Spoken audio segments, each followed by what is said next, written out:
So let's get started building the backend for our Warbler application. And we've had a lot of conversation amongst the team as to should we do this on Cloud9, and we got a lot of feedback from all of you, which has really helped us determine that we're just going to do this locally. So instead of worrying about a Cloud9 setup, which has been a bit of a hassle, I'm going to be building this all locally. So these sections are going to rely on an understanding of using the terminal. And if you're a bit shaky on that, please ask us or check out quite a few other courses on Udemy. We do want to let you know this is an advanced course, so we do expect a bit of knowledge around being comfortable in the terminal. So let's get started making a new application. I'll make a directory and I'll call this Warbler. And I'll cd into that directory. And inside of here, I'm going to make two separate folders, one for the server and one for the client. And what we're going to focus on just right now is server side code. So let's cd into Warbler server. If I look inside of here, there's not much. So what kind of files do I need? Well, if I'm going to start a node application, I'm probably going to want to start with a package JSON. So I'm going to npm init. And this is going to give me quite a bit of options. I can press enter and enter and enter. If you ever get tired of pressing enter, you can always run npm init-y, and that will create a package JSON for you with some sensible defaults.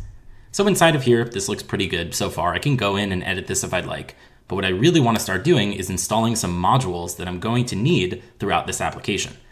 Now, if I take a look at the version of Node that I'm using version 9, which means that when I install modules, I do not have to add the -- save flag. If you're using an older version of Node, you want to make sure you're using this so that your dependencies are saved to your package JSON.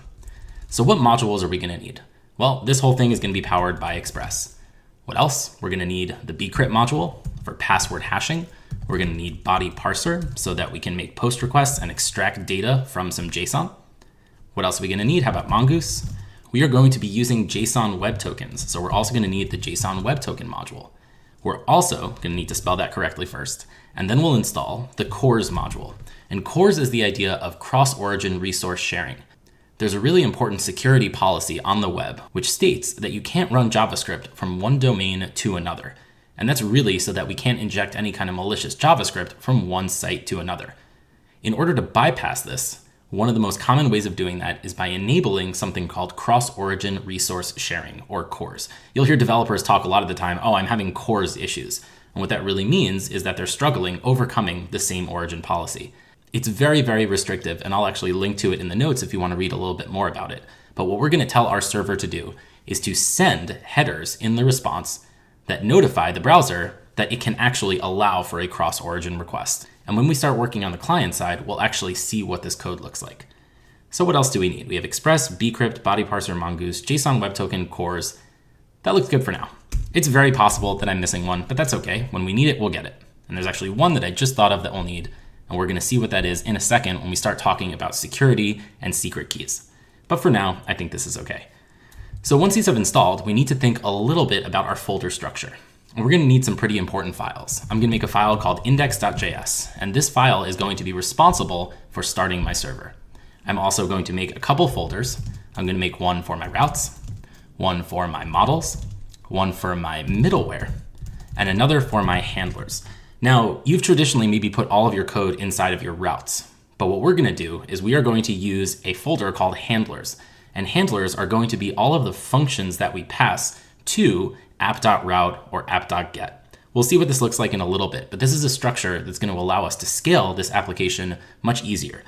With Express, which is a minimalist framework, you really have a lot of flexibility about your folder structure. So just remember, this is one pattern of building Express applications.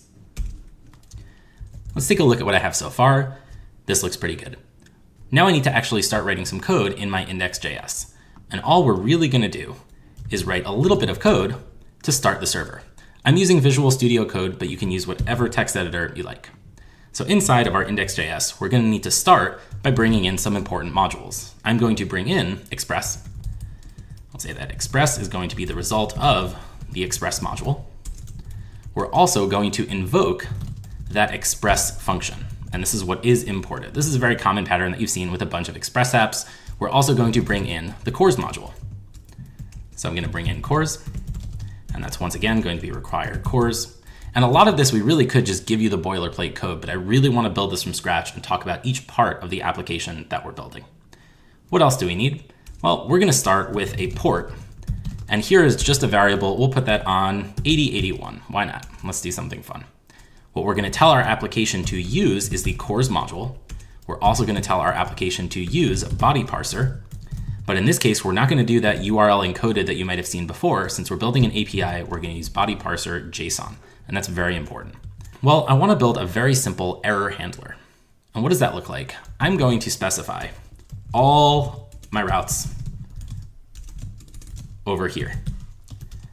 They will come later. But if none of those routes are reached, what I'd like to do is tell my application to run a function with some rec, res, and next. You might have not seen next before, but next is a very important parameter. It's the third parameter to these callback functions that we're going to see. We also call these functions handlers. And what next allows us to do is move to the next piece of middleware. This is very important for error handling so that we can bubble up our error. With Node, there are lots of functions and asynchronous actions. And debugging Node issues when you're not handling errors properly is really not fun. And since we want to build this to be a bit more of a production application, we don't really want to do things like throw or console.log, because we would want our application to continue. But in this case, this is going to be for a 404 error. So we'll make a variable called error.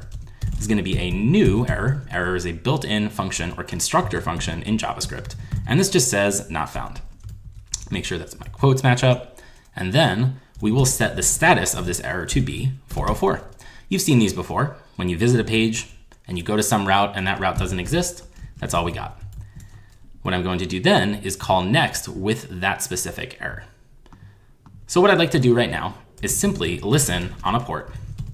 And then I'd like to run a function, and all we're going to do here is say that the server is starting on a certain port. And I'm going to be using a lot of ES2015 in this application.